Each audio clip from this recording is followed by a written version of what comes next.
Ladies and gentlemen, welcome to the Solari Report. It's a great pleasure to welcome back a man who needs no introduction here, Richard Werner, who I think I always introduce you, Richard, as the top scholar in the world on central banking. And as you know, I'm very enthusiastic about your work. And one of the reasons is I worked on Wall Street for many years, and then I built a firm where we downloaded all the federal financial data and in relational databases and looked at by place.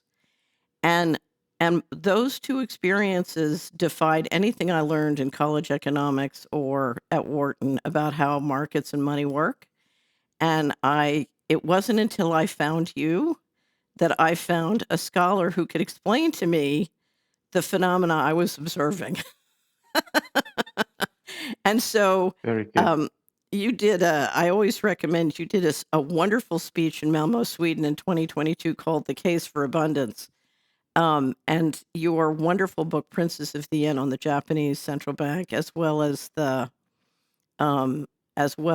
documentary Princes of the Yen, The Princes of the Yen. Those two bodies of work, I always try and get anyone who seriously wants to understand the economy to first read. And I can't recommend them enough. But as I was inspired to do this interview, you just did a wonderful interview with us when we published your marvelous study on why every state needs a sovereign bank. But I've been struck as I go around America as to the absence of an understanding in the leadership about the possibility of a reset where we can come out the other side, free people, and the economy can really work, which is what you described, among other things, in The Case for Abundance in that wonderful speech. So I wanted to revisit some of that material today because I want to make sure that policy makers who are really interested in freedom understand the economic piece. And I want to make sure that you and your body of work is on their radar because you're one of the critical people showing us the pathway through the forest. And I should also mention one of the reasons I feel so connected with you is I would describe you as a devout Christian. Is that fair to say? And there's so many aspects of this which are spiritual warfare. So to get, and I would tell everybody to go to your website because you have one of the most impressive resumes I've ever seen. And, you read your resume and you think, I'm not going to like this guy. He's too, he's too smart. But, between Oxford and working in the investment world and your academic achievements. So your resume is very impressive, but you really do understand the spiritual warfare aspects of everything you're talking about when you look at economics and central banking. So to have a scholar with your credentials and your deep research also understand the spiritual aspects is just such a blessing. So Thank you very much. So we're going to put you on the map in America, so to speak. Excellent. Anyway. Talking about my resume, the appointments and positions I've had basically happened, I think, with divine guidance because there's always been so much opposition. And so many times I've seen it that I had an amazing appointment, like at the University of Cambridge, and then it's gone before you know it. And so this happens time and again. But the ones that I've had, I'm sure there was some strong protection. And Yeah. also through my career, I mean, already in young years, I had the privilege of meeting some of the key players personally, which was always quite fortuitous, and I'm sure was arranged. I met Alan Greenspan.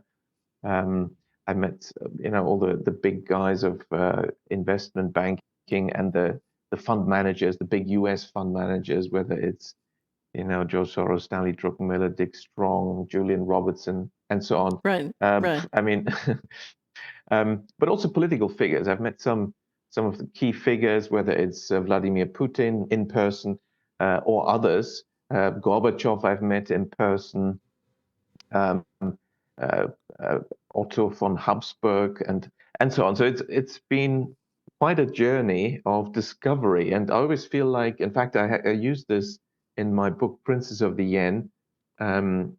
at the very beginning, one of the quotes is from the Bible, and it's the quote um, um, where it said that basically you have to be like a child because Mhm. God takes pleasure in showing to little children what wise men cannot see.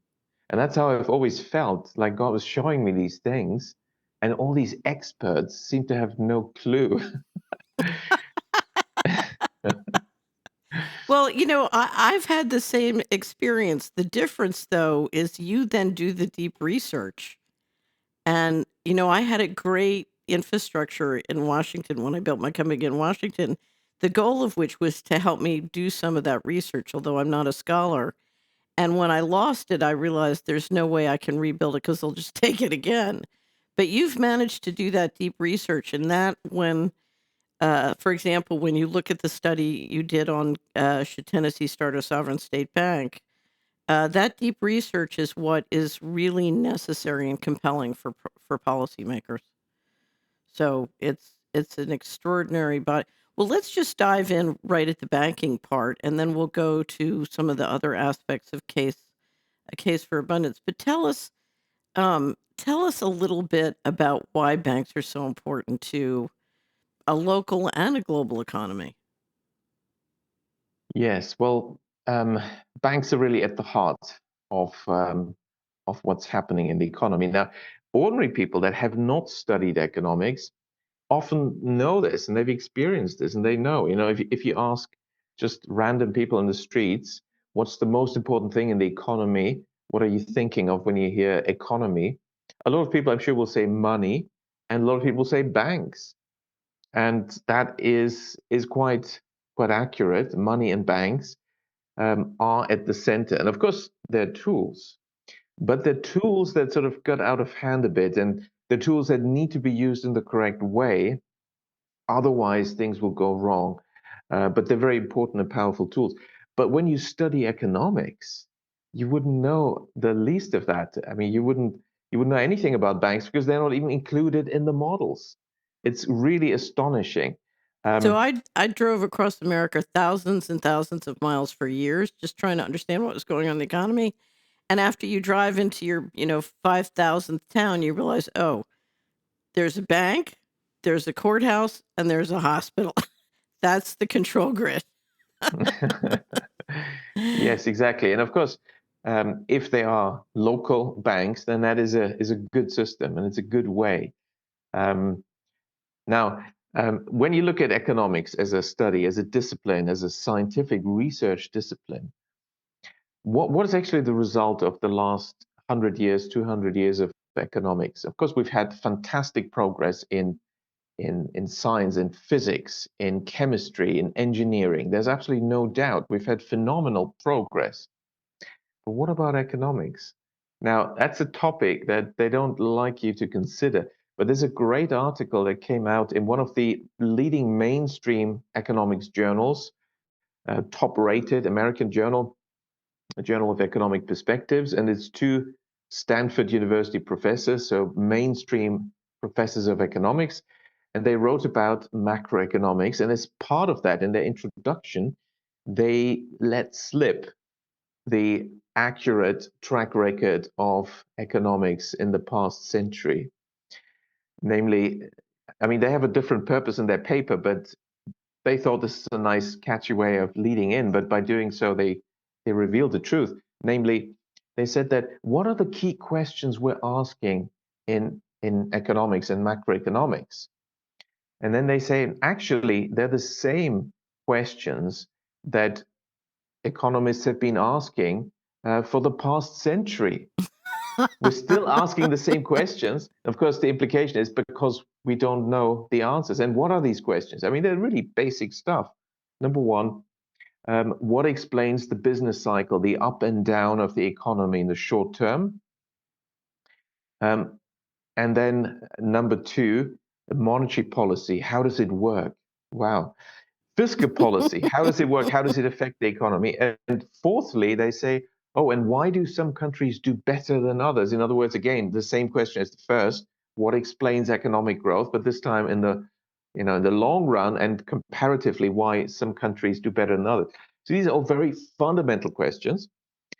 And then they say, oh, newcomers to the field. So if just joining as a student or whatever, new to economics, might wonder how is it possible that we're still asking the same questions? And of course, the implication there is why is it only newcomers that are surprised that we're still asking the same Uh-huh. questions? Because if you're a newcomer, then you haven't been brainwashed yet, and you ask the common sense question. Come on, guys, we're still Right. asking the same question for the past century. There's something wrong. But once you've been indoctrinated studying economics, you give up asking Right. that question. It's not because we know the answers. As mainstream economists, they don't know the answers. They're trained not to ask that question. Shocking. Right. So, Right. and that's actually true.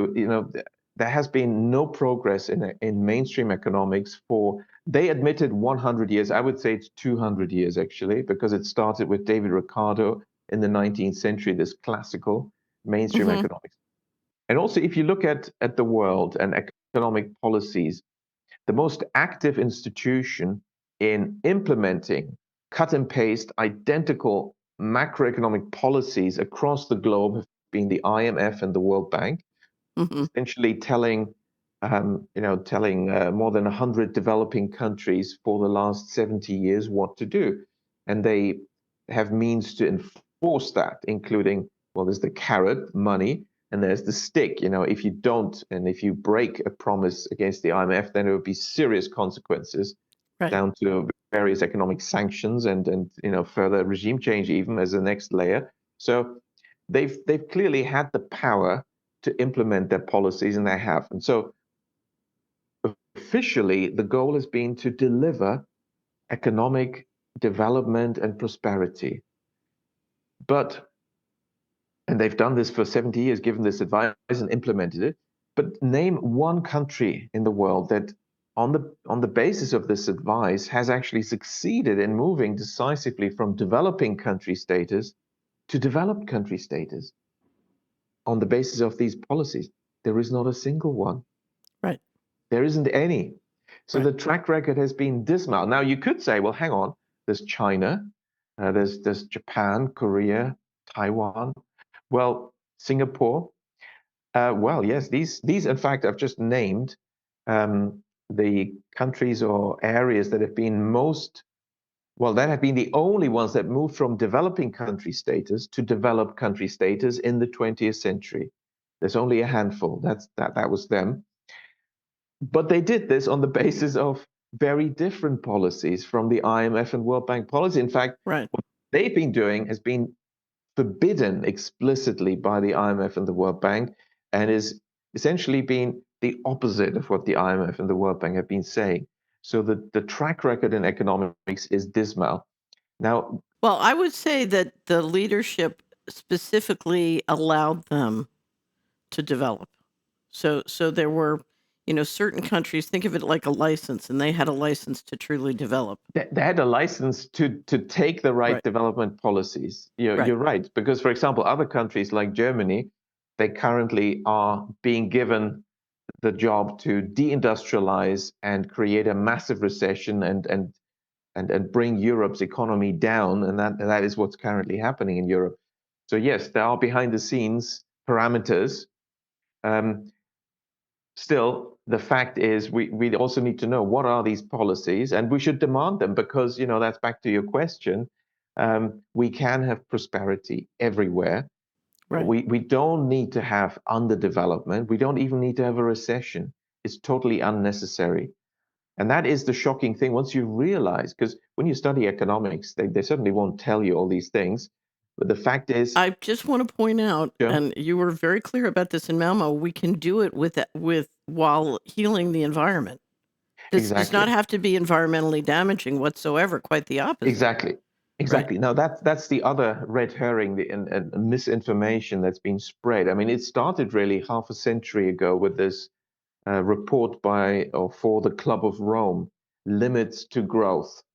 and since the 70s, since 1973, they've been very proactive in proclaiming and getting the UN involved and proclaiming that economic growth is actually bad and there's limits and we're depleting the environment and it's all bad. Now, I think we all agree we need to protect the environment, and Yes. pollution of the environment is bad and we should avoid it, and there should be measures in place to do that.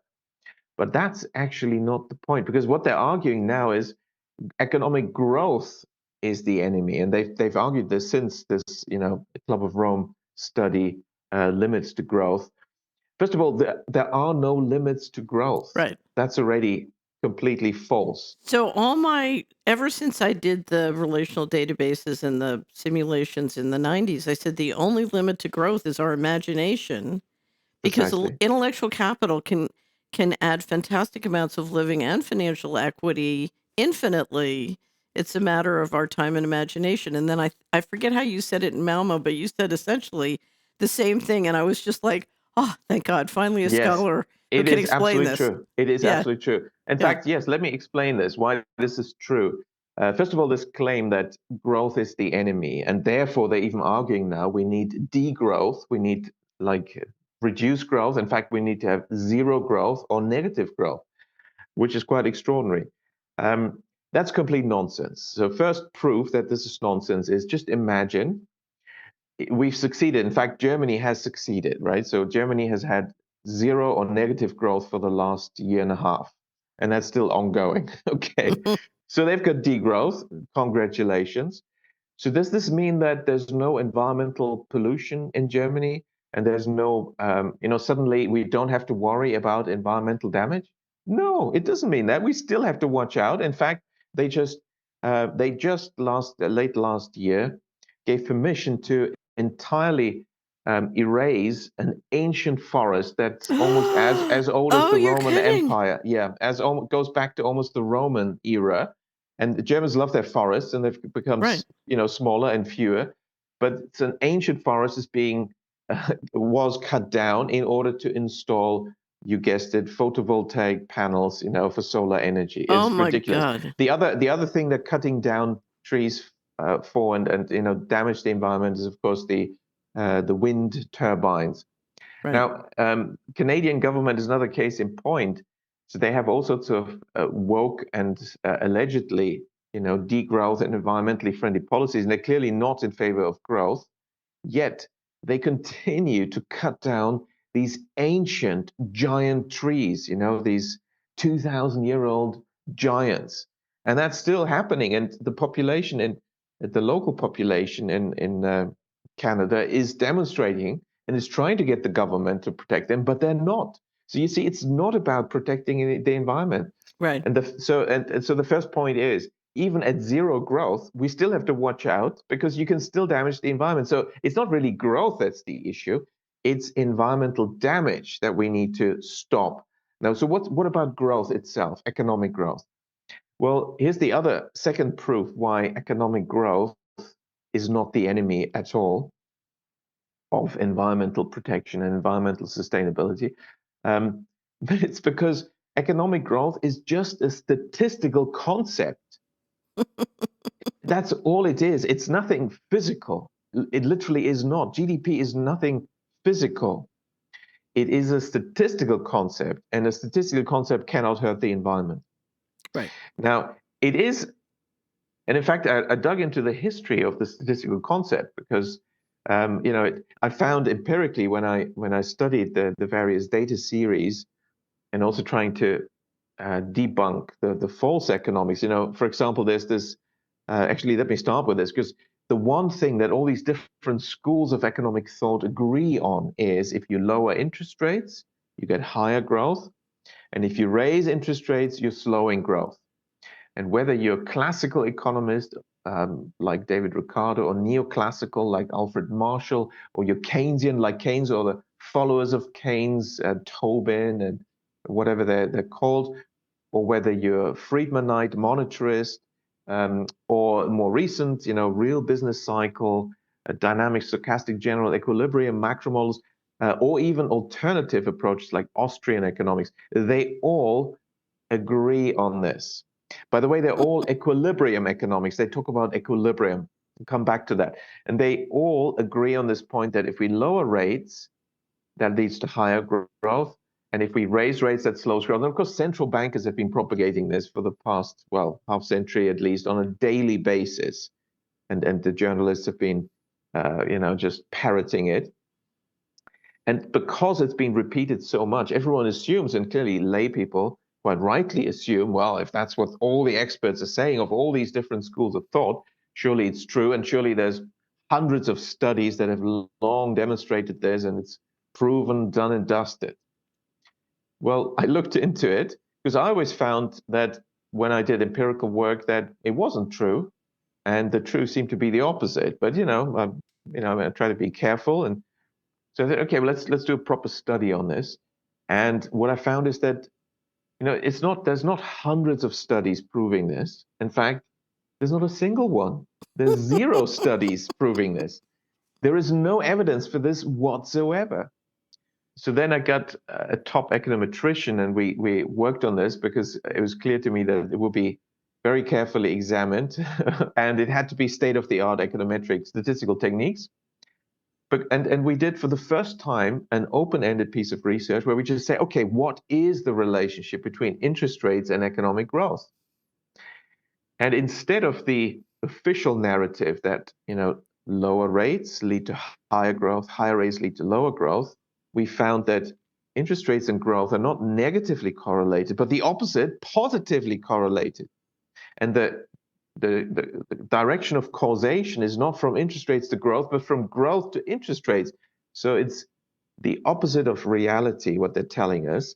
Right. Reality is the opposite. It's not negative correlation and causation from interest rates to growth, but a positive correlation. And so it's really growth driving interest rates and being positively correlated. And then the next question I had was, So I just have to stop you yes, and insert one thing, because as interest rates came down from the 80s on, I started really tracking in the 90s where the money was going, and then kept tracking it sort of as I rolled around over the last 2 decades.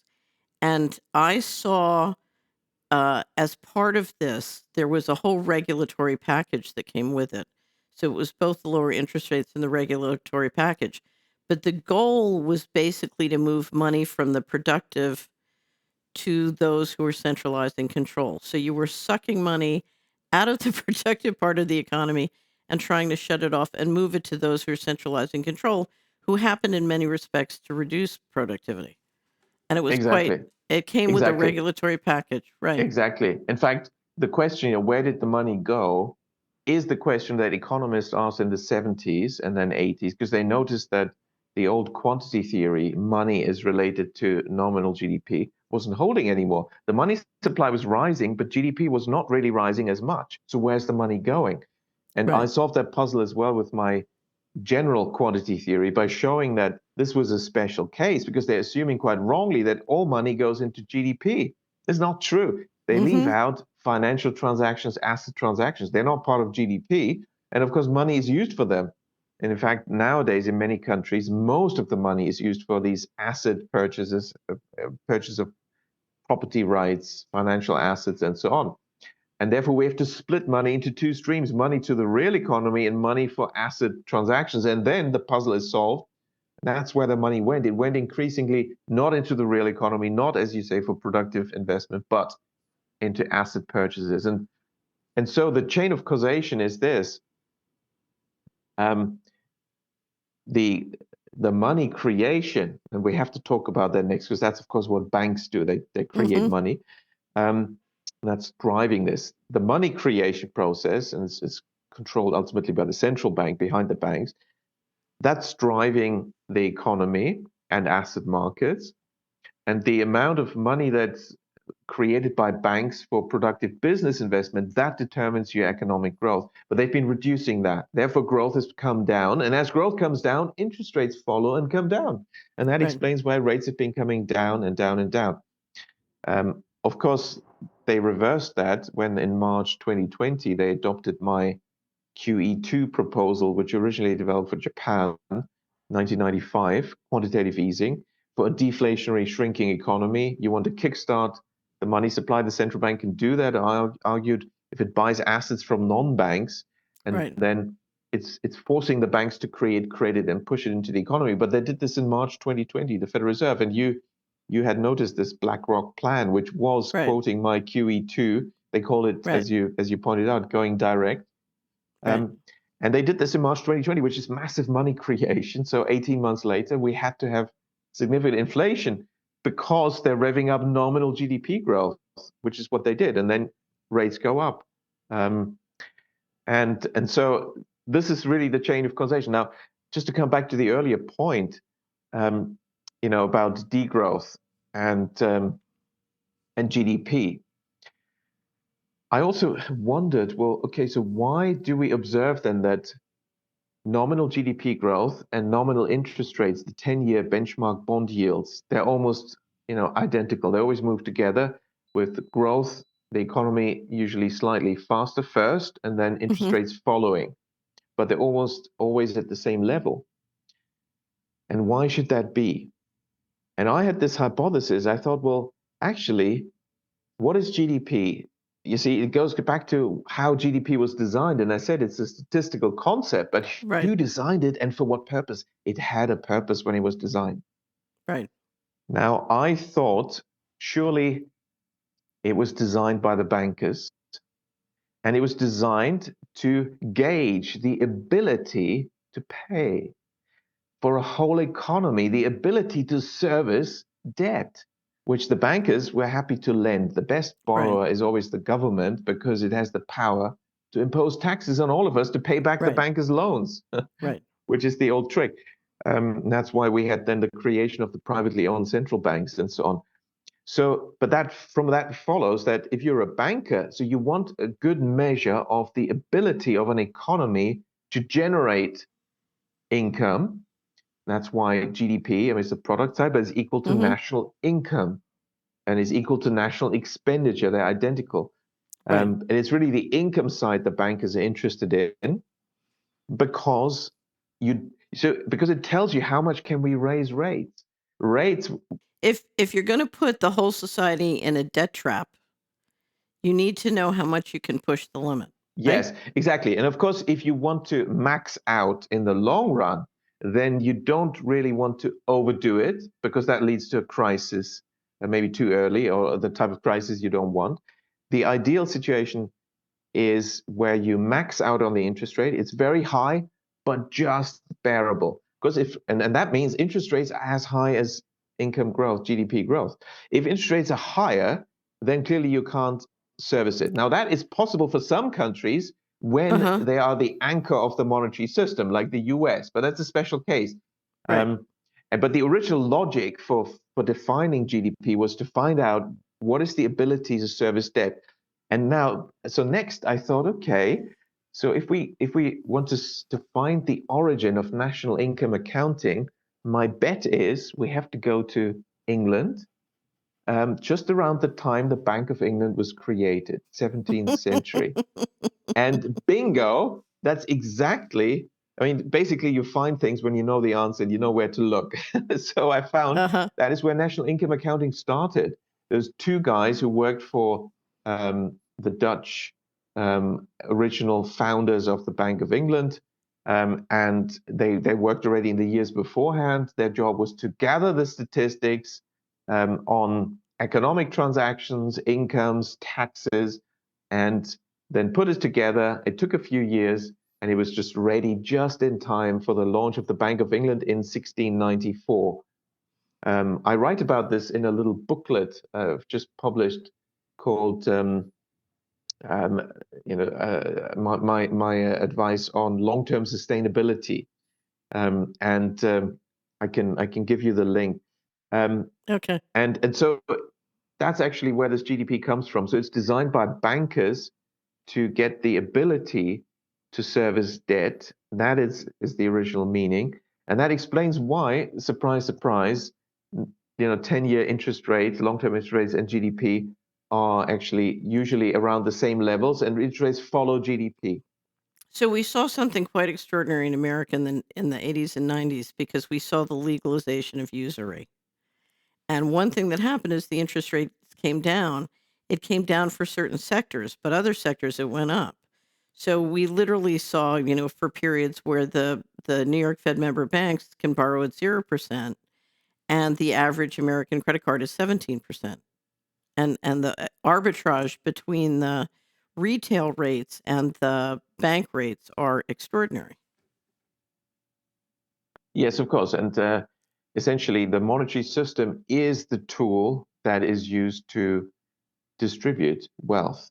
And Right. another key example on how massive this impact is the prediction of Keynes, who 100 years ago was forecasting what is the world going to be like 100 years in the future, which is now. And it's really Uh-huh. interesting to see his figures, because he, using previous data on productivity, he came up with this calculation, and he predicted that, as a result of all this productivity growth and income growth, we would not have to work anymore in 100 years' time, which is now. Which, yeah, you've got to laugh. Particularly in America, it's quite clear that since the beginning of the 70s, working hours have increased, and now both parents in the household have to work, and sometimes several jobs. So it's really the opposite of what he predicted. But then you look into his detailed calculation, it gets more and more shocking, because his numbers were correct. Right. His numbers So were actually correct. So so they've been able to centralize all the growth. I mean, all exactly. the equity growth. So And I both, just but I just have to give you statistics. So I just looked at the average holiday period between Europe and the United States, and Northern Europe was 40 to 50 days a year. Guess how much the Americans were? 5 days, I don't know. 10. 10, 10. okay. Yeah, and many Americans are 5. So yeah. Yeah, Yeah. probably, yes. Right. Oh, yes, of course. And I guess, it's payback time now for Europe. Right. The idea is that they've had it too good for too long, and so all that's going to change now. But so, if you look at these calculations by Keynes, he correctly predicted the productivity growth. Now, that is really the wealth creation. Because it Mhm. is productive capacity, new ideas, new technologies, that creates productivity, creates value added. And he was correct. In fact, we're at the upper end of what he predicted. Secondly, based on that, you expect income generation to take place, and that's also there. So the income did take place, the income growth. And yet, most people have to work. More people have to work more than ever before. Right. Why is that? Because the one thing that he did not fathom, that he could not have predicted, he could not have imagined to be a problem in this, is that despite all this wealth having been created so that we don't have to work anymore, he could not have foreseen that everyone has to work because a tiny, tiny minority got all the wealth. Right. So the distribution of the benefits from growth has been so unequal that the And outcome has been secret. much worse. I wouldn't say secret, but if you look at how extraordinary it is that, there is not a popular consciousness of how extraordinary it is. Yes, yes. So, Yeah. and basically, the middle class um, has been hurt in the last half century, and that's accelerating. And that, of course, is the majority. So it's really the squeeze of the middle class that's the big problem, um, and that affects very much living standards, quality of life. Right. So what is the mechanism that Keynes underestimated in its importance? It is the monetary system. That is the mechanism to distribute resources. And so then the question is, so why has economics been so unsuccessful, and why have these predictions and even Keynes's prediction been so wrong? Well, because they don't understand the monetary system. Economic theories have um, totally ignored money and the money creation process. The textbooks will say, well, the money comes from the government or the central bank. And most people, ordinary people, will have that sort of assumption. Well, it's something very public. Clearly, it's important. Hmm. Who creates money and how is it created? So surely they figured this one out, and surely it's either the government or the central bank. But actually, the reality is this is not the case. The central bank only creates around 3% of the money supply. Right. 97% is created by banks. banks are actually the money creators. And that's been the system that we've had. Now, that actually has been a blessing in many countries, including the US, because it's meant decentralized money creation. Right. And the quickest way to understand the importance of this, if we look at China, which started out under Mao, having a communist, Stalinist, central planning, very centralized economy, where um, a small group of central planners decide everything, and that includes the monetary system. So you had uh, one bank only, the People's Bank of China. You don't need more banks. The People's Bank of China had many branches, but it's just one bank. And so you've got a small group of central planners deciding how much money to create and who gets it. Well, famously, that system was not very successful. um, and the Soviet Union has demonstrated that over an even longer time period. And when Deng Xiaoping came to power in China, he was keenly aware that the Soviet system is failing. And he Mm-hmm. decided, well, we quickly better change that. Otherwise, it's not good for the people in power if it fails, as happened in the Soviet Union. So he radically switched. First of all, he switched his methodology, his approach. He said, let's drop ideology. And of course, he was thinking of communist ideology, but it's something we all should think about. Let's drop ideology, which means essentially political fixed ideas that we like, but they're not based on scientific evidence. Instead, let's just look at data and facts and let's do what works. He Right. adopted the empirical approach, the empirical methodology, the inductive methodology. Now, that's And he something unleashed entrepreneurs. exactly, Right. but that's something that Western economists have not done yet. They stick to ideology. Western economics is ideological economics, where you have axioms, assumptions, and you create a fictional, theory model, a fictional world that's not based on evidence. You're much nicer than I am, Richard, because I just think it's an official narrative that helps the central bankers engineer where they want to go. Well, that's true. That is Right. also true. That is Right. true. That is true. So, yes, you can also call it just the propaganda Right. narrative, while really, of course, they're adopting a different approach. And that is precisely accurate. So, now, in terms of the banking system, what did Deng Xiaoping do when he came to power? He went to Japan. He studied Japan, he studied Germany, and he realized, and probably the US as well, it's better to have hundreds of banks, thousands of banks. And that's exactly what he did.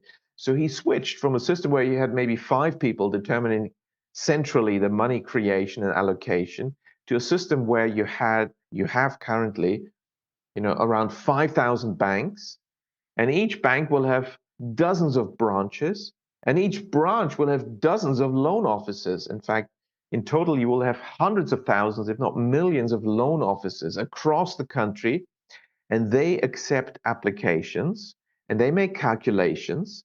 They're kicking the tires.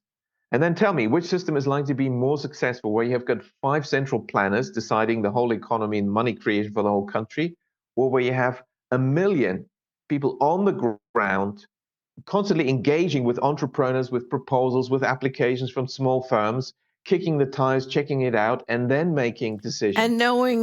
knowing, because this is relationship banking, knowing the quality of the people they're dealing with. Exactly, and that you can only do it when you're on the ground, Right. local bank, local Right. branch, and you know your customers. Exactly, and that's actually why it's been a blessing that America has so many banks, and we had this decentralized money creation system. Of course, behind the scenes is being manipulated by the central banks because that's this. So really, with the creation of the Federal Reserve in 1913, that's when the central planners came on stage behind the scene, and they've been manipulating things ever since. And their goal has been to control the money creation process. First step um, was really the 1930s. Now, the Fed was created against lots of skepticism. The majority in Congress was really against it, so they used the trick. They did it just before Christmas when nobody was there. It was the voting on it in December 23rd of December 1913. It was very badly attended just by the ones that knew about it and were voting in favor. But the main promise to persuade even those that it's a good thing was, well, if you have a run on a bank, even the best bank, the strongest bank will fail if you don't have a mechanism to step in and help the bank. And if we Right. have a Federal Reserve, then that's the mechanism. That was the promise. Now, this is actually true that if there's a run for some reason, some panic created with some false rumors, it can bring down a bank if there is no mechanism. But when this happened, If you have a mechanism that's starting the runs, it's a different kettle of fish. exactly, precisely. Now, in the 1930s, what happened was more than 10,000 banks in America went bust. These were the many small local banks. And what did the Federal Reserve do? Nothing. Nothing. And again, last year in March, Silicon Valley Bank and a few other banks, they went under. What did the Federal Reserve do? It was the biggest run ever on one single bank on Silicon Valley on that day, $41 billion taken out through the FedNow system. So the bank couldn't even stop it anymore. They piloted with the Fed. So the money was carried out through the Fed system. Did the Fed step in? No, not before it was closed down.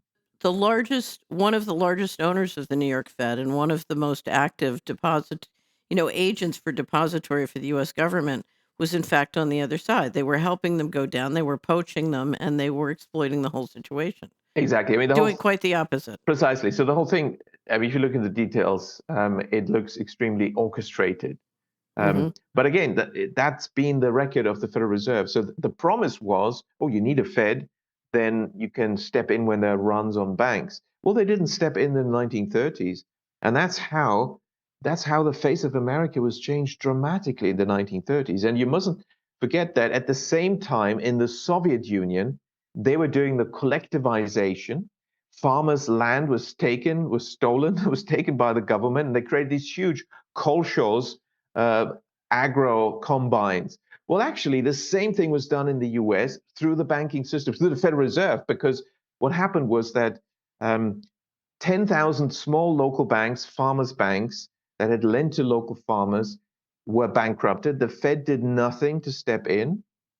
And these banks were then gobbled up by big banks that were part of the Right. Fed system with the Fed backing. Now, were the borrowers from these banks let off? No. The depositors lost all their Right. money, but the farmers had to still repay their loans. And of course, they Exactly. couldn't because they just It crashed the was a economy. huge land grab. It was an Absolutely. engineered land grab. Absolutely. And as a result, there was literally starvation. I mean, they hit the Right. farmers. Farmers were suddenly expropriated. They lost their land. Right. And they had no more job. They had no more way to feed themselves or feed America. There was literally starvation. Just read John Steinbeck's Grapes of Wrath, for some very accurate details, better details than in any economics book about what's been happening. So I want to stop you right now and just repeat some things just for non-economic people in the audience to really get this point. So when you have lots of small banks and they know their economy, the more loans they make to productive activity, and again, only imagination ultimately limits productive activity, the more growth you get that can be environmentally not damaging and can be good for everybody. So you're talking about Exactly. prosperity. Exactly. So you have a engine to create prosperity on a decentralized basis, and it is intentionally shut down in a way that central powers can grab the land.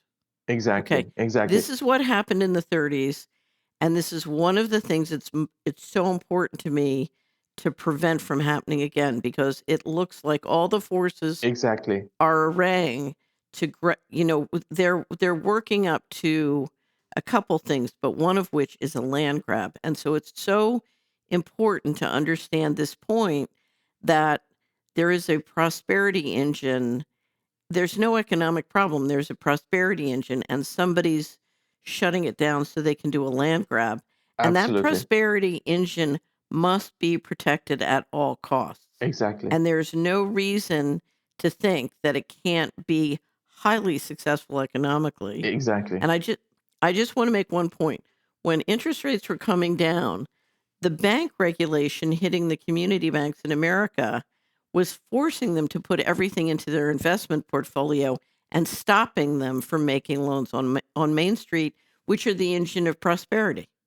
That's right. The Basel, these are the Basel capital adequacy rules, Right. which in the US, I mean, to be fair, unlike other countries like in Europe, have only been adopted by the big banks. In Europe, the small banks also have to adopt them, but still, it did affect also the regulation of small banks, and they're encouraged to lend for asset purchases, not for the real economy. In fact, you're punished as a banker if you lend for productive business investment. You have to have Right. more capital, and if there's collateral, property, real estate collateral, then you have to hold less capital, and therefore you earn more money if you lend for the wrong things. So this was done by the Basel central bankers. Yeah.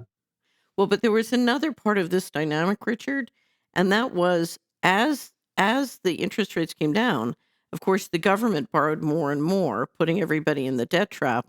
But then the government would subsidize massive amounts of activities locally, getting more and more of the economy dependent on federal subsidy. And Yes. so you're shutting off the private entrepreneurial activity and re-engineering the entire local economy into a not just a debt trap, but a government subsidy trap. Yes. So centralization has been the goal, and it's yeah, centralization, takeover of land and farmers and farms, and that's been essentially what the central planners in the background have been aiming at. But maybe just to reiterate this point you're making, which is a very fundamental, very important one. So when a bank creates money through lending, every loan that is new money creation, new money that's added to the money supply. There's essentially three possibilities. If the money is used for consumption, then you get consumer price inflation because you're adding to the money supply, but you're not adding to the amount of goods and services. You have suddenly more demand chasing the same fixed amount of goods and services. Of course, you get consumer price inflation. That's the special case that earlier economists thought is the only case. But there's two other cases. If bank lending is used for asset purchases, property purchases, or financial assets, then you may not get consumer price inflation. In fact, this has been shown in many countries, but you will get asset inflation because the asset will be the collateral, and it's clearly then because it's money creation, these loans, it will drive up these asset prices.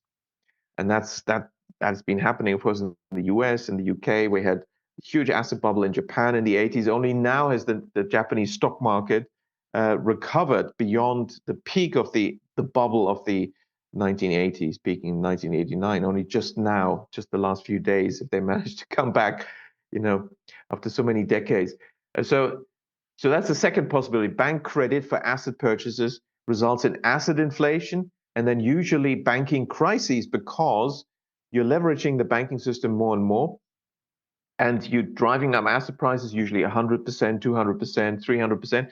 But from the peak, they only need to drop by 15% from the peak, and your banking system is bust because it Right. usually only has equity amounting to 15% of the balance sheet. Right. But if banks have non-performing loans, it has to come from equity. So when asset prices fall, then the property lending or asset lending will turn into non-performing loans. And only after 15% drop, you've wiped out equity. That's why we have the recurring banking Then you crisis. can pick up a lot cheap. Sorry? But it's a great opportunity to pick up things cheap, right? Of course, which is why we get these recurring banking crises essentially engineered by the insiders. But the fact is, it's true what you said earlier that we don't need to have this resource misallocation. Even if a crisis happened, there are ways out of it very quickly at zero cost to the taxpayer. But usually they're not taken because they actually like the crisis. They're abusing it for, Right. transferring resources. But let me just mention the third possibility, and that is, of course, the redeeming feature of banking when banks lend for productive business investment to create new goods and services. Then you get actually sustainable income flows to service and repay the loan. So these loans are actually the safest, and they should have the lowest Basel bank regulation capital adequacy requirement, but they don't. So you see, it's wrong, this Basel approach. But of course, they've done this on purpose. But so this lending creates economic growth and prosperity. And what is the limit to this? There is no limit. A limit. The only limit is new ideas, new technologies, which is human ingenuity. And as you've said, there is no limit to that.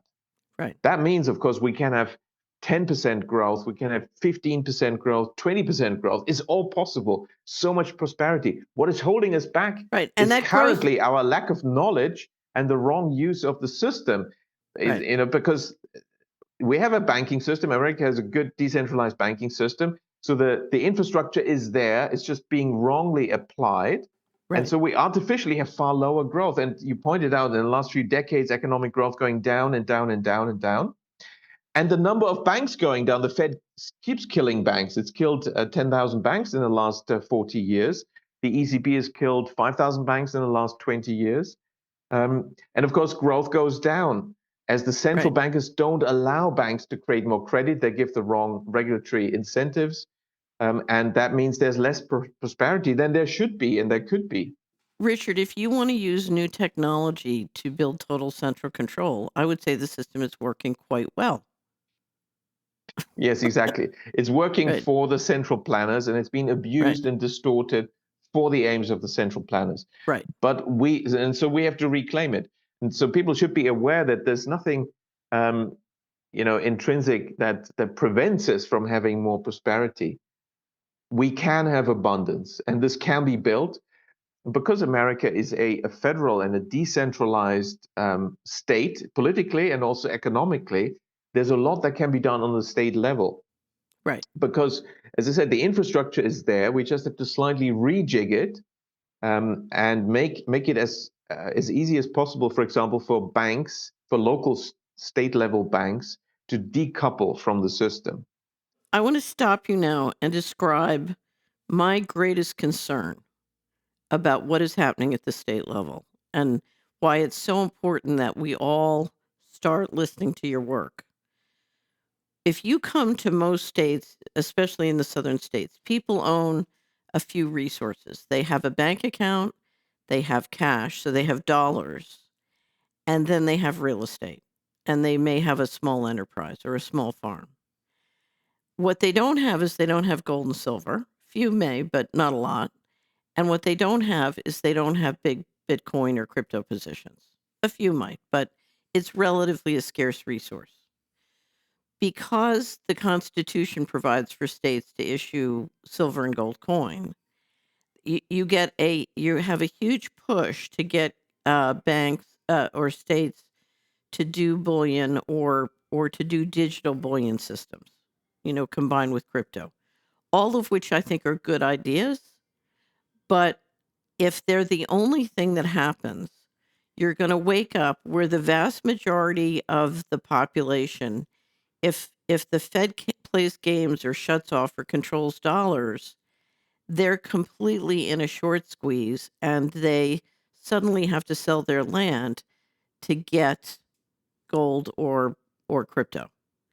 And if that's their only transaction option, it's devastating. Exactly. Which brings us back to the fact that it is absolutely, to me, the number one priority of any state should be to create a state sovereign banking depository, which if the Constitution says you can't own a state, you can have the state charter banks get together and do the equivalent of the New York Fed for your state, right? Exactly. So Absolutely. it can be Absolutely. privately owned, but it's dedicated to preserving an open cash and checking and clearing system for under state law within that jurisdiction.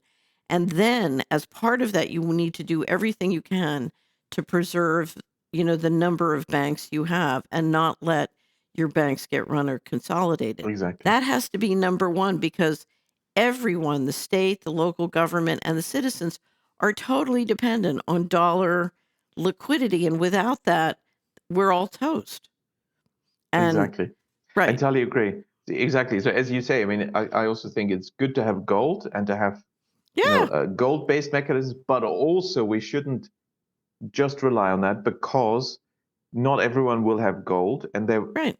you see, the advantage of the banking system has been that when here's an entrepreneur has got a great idea, even an idea that is of a public importance, will create a lot of prosperity for everyone.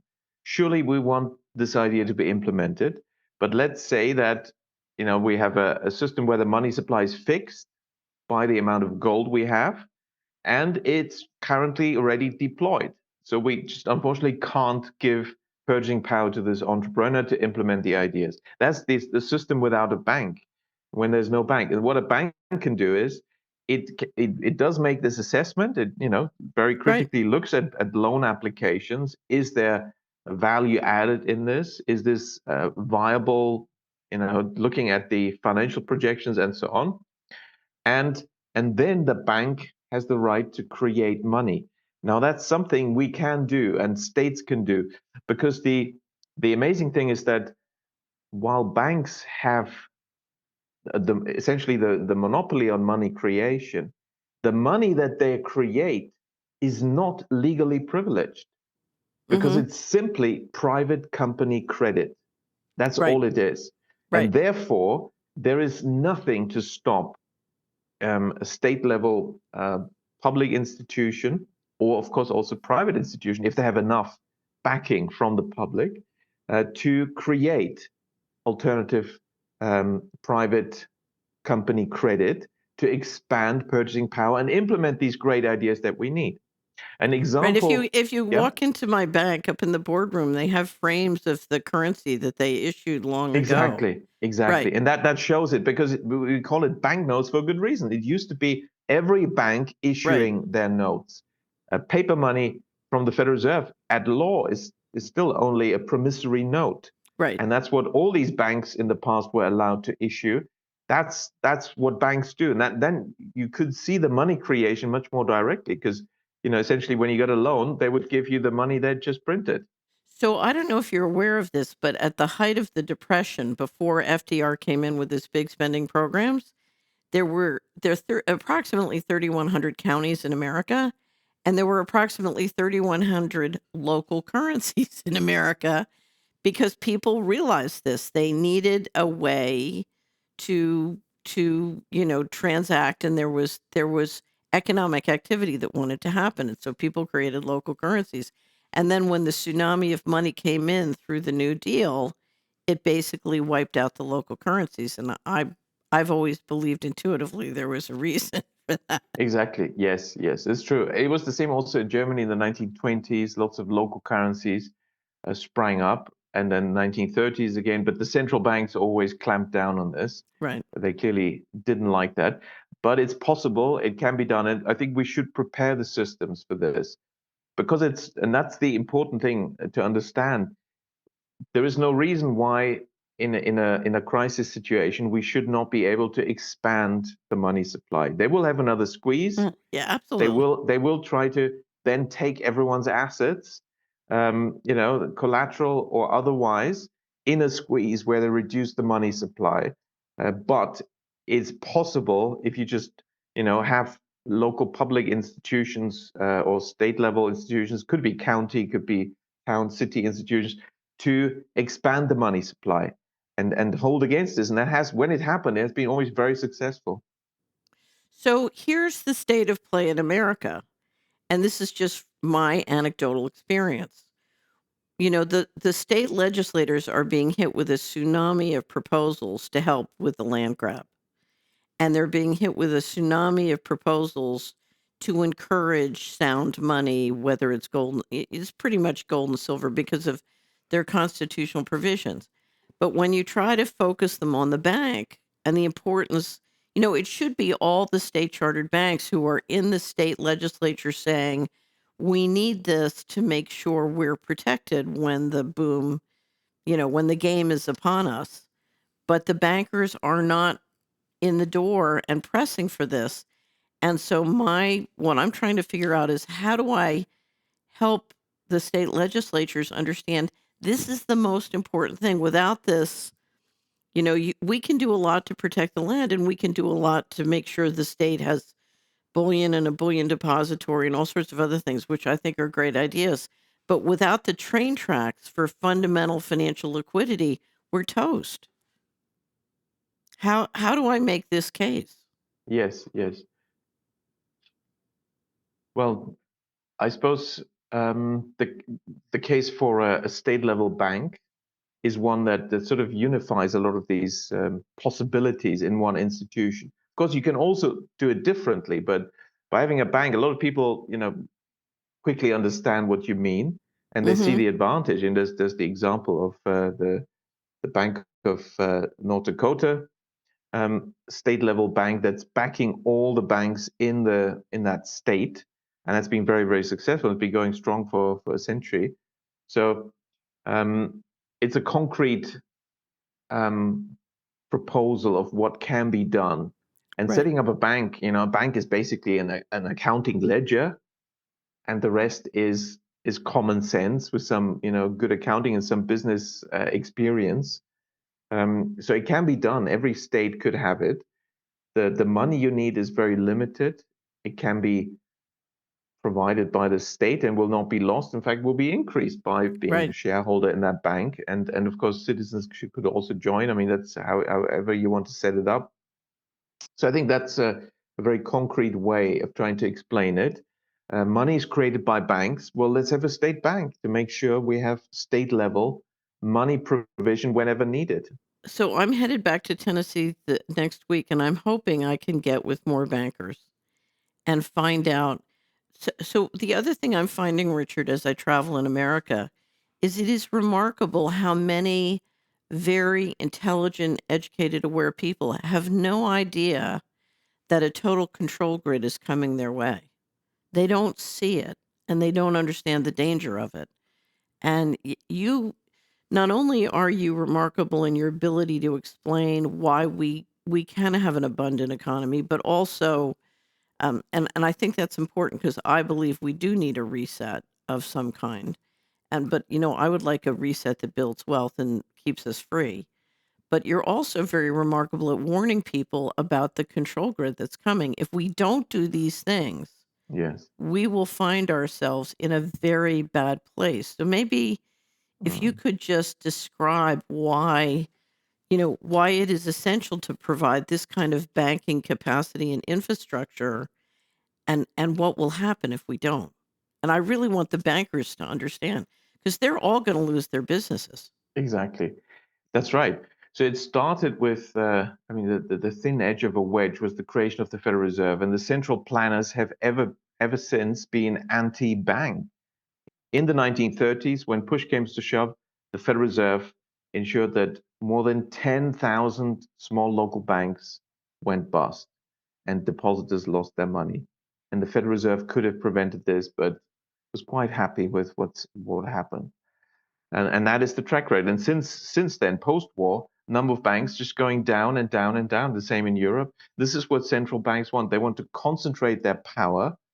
Um, Ultimately, where they're heading, they want to be the only bank in town. And the big accelerator for this is central bank digital currency. Right. A digital dollar will drastically accelerate this trend and give total power to the central planners.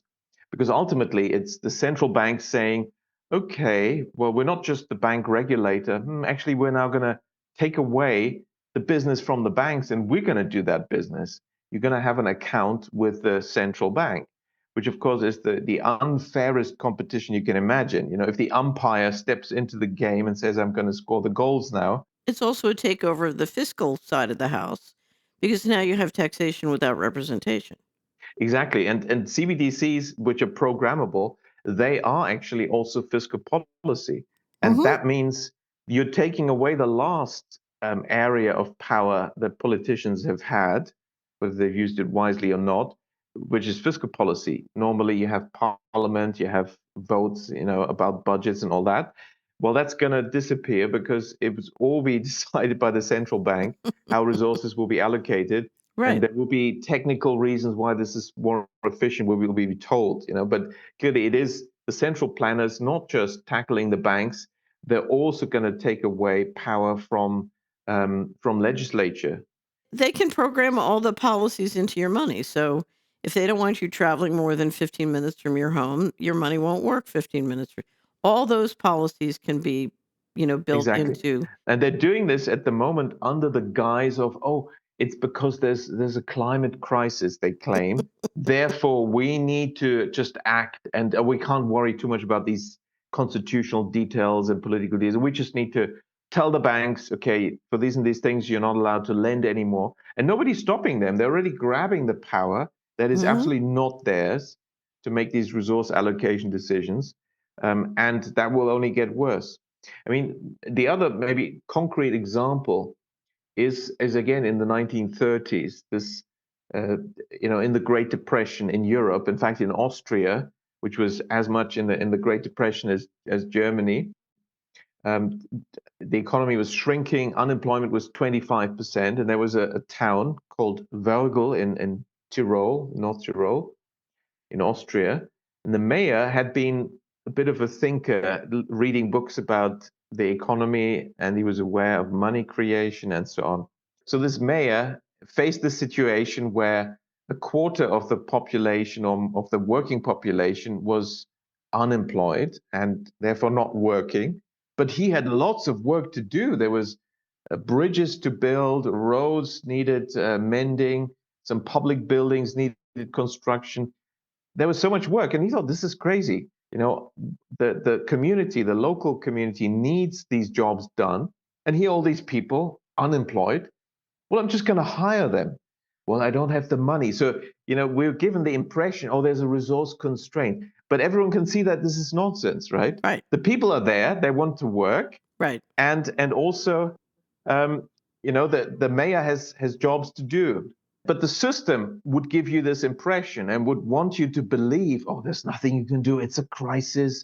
These people have to be unemployed, and no, these jobs can't be done. This is exactly what Guernsey Island did, which I love that story. Exactly. That's the They same just story. started they just started making money, and of course, every we have a history in America. Every time a president tries to do this by issuing currency from the treasury, he tends to get assassinated or Get shot is the tradition, I think. Yeah, whether it's yeah.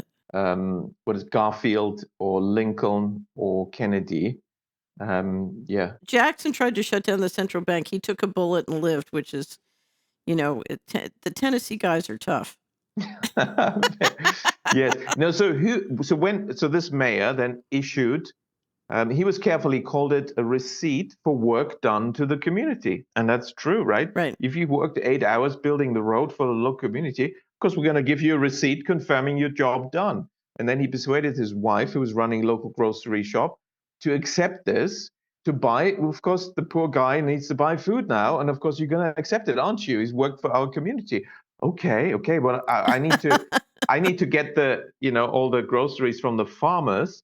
Hopefully the farmers, well, they will see the document, and I am as a mayor have signed, and they worked for us. And so everyone accepted this. So it was like printing money, and Yeah. it worked, and it really became boom town. So all these people were then employed. Unemployment was zero. And of course, all the next villages were starting to do the same thing.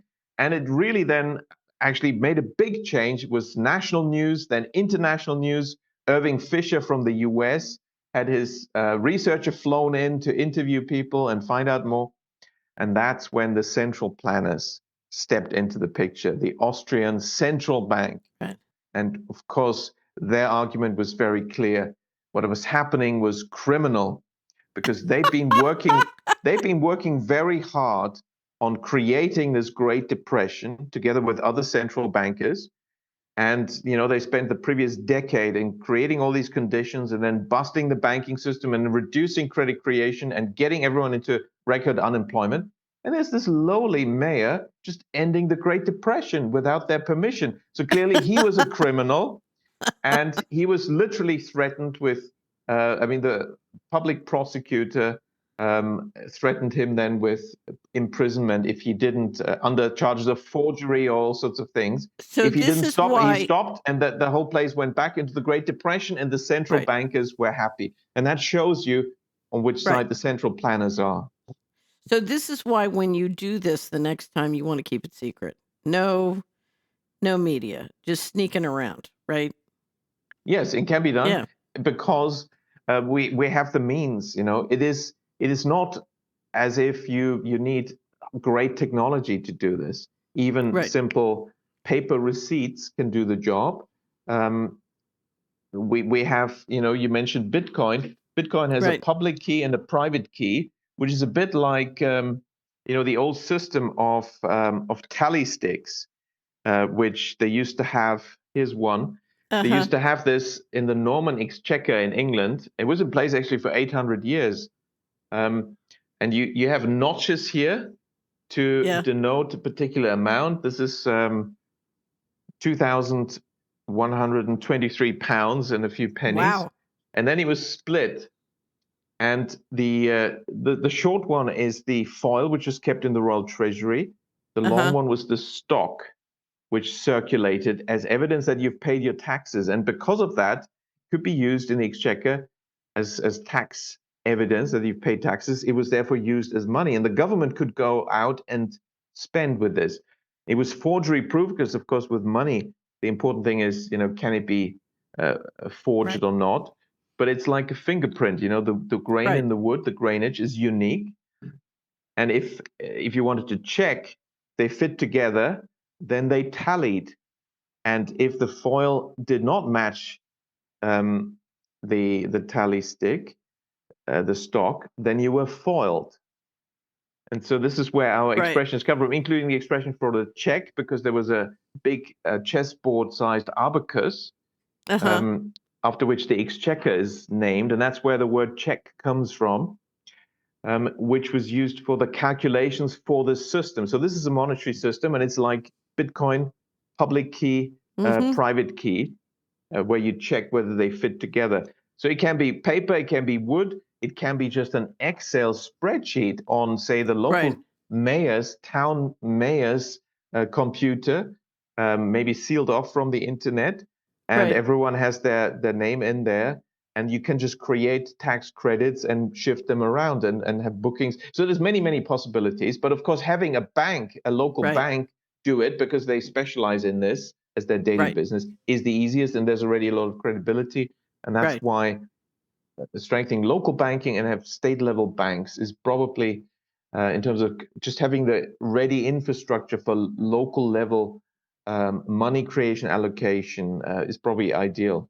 Right. And I'm a great believer it is essential at the local and then the state level to have systems that are both analog and digital. You need both. It's not one or the other. You need both. And that's Exactly. why, one of the many reasons I keep promoting cash because you need you need to avoid an all digital system because that's where you get into the central control. Yes, and of course there can be power outages, there can be cyber Right. attacks, we're told. So, um, so yes, it's good to have analog equivalents. One of my favorite reforms from Bill Binney is he said, you got to get the homeschoolers doing cryptography and encryption because if the young people are constantly changing the local, you know, encryption systems, he said they'll drive the NS crazy. They won't be able to handle it. Okay, so you're going to hopefully come to the United States in the spring. Yes, And I absolutely want to get you with some of the legislators in the southern states in a format where we can do some people locally, but we can also broadcast it so the other legislators can come in who can't necessarily travel to, maybe we do it in the Knoxville area or the Nashville area, somewhere there. Anyway, but I want you to promise me that you will give me some dates so that we can organize that. And I would encourage everybody listening to this, please read Richard's wonderful paper, Why a State Sovereign Bank is Such a Great Idea. It's in the Future of Financial Freedom, but it's also up on the website. Just do Richard Werner. You'll also pick up his case for abundance in Malmo and links to his website. And if you haven't read or seen The Princess of the Yen, it's a must.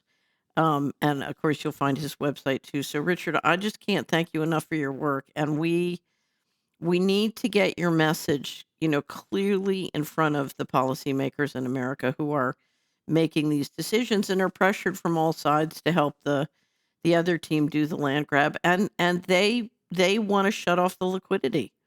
They know, I mean, they did it in the 30s. They shut off the liquidity and they were able to pick up the land cheap, and they want to do it again, and we can't let that happen. And I think Exactly. you know more than anyone about how to stop that. So, I just got to get you in front of everybody. So you send me your schedule and we'll do it, okay? Excellent. Let's do that. Very good. Okay. Okay. Well, ladies and gentlemen, thank you for joining us on the Solari Report. You have a wonderful day, and do me a favor, get those Richard Werner materials out to your state legislature and your local and state policy leaders. We and to your banker. Please get it to your banker, because Richard Werner can save their business and it's under threat, and they need to know that. So, And ladies the and book, gentlemen, yeah. and I was just about to say the book Princes of the Yen uh, on Amazon, totally overpriced, crazy. It's best on quantumpublishers.com. Oh, That's where you good. can order it directly for a normal price. What's the price up to on Amazon? Sometimes it can be more than $100, $500, $800, anything. They know how to shut, and there's a new form of censorship, and it's very subtle. Yeah. Okay. Okay. Thank you, Richard. Ladies and gentlemen, have a wonderful day. Thank you very much.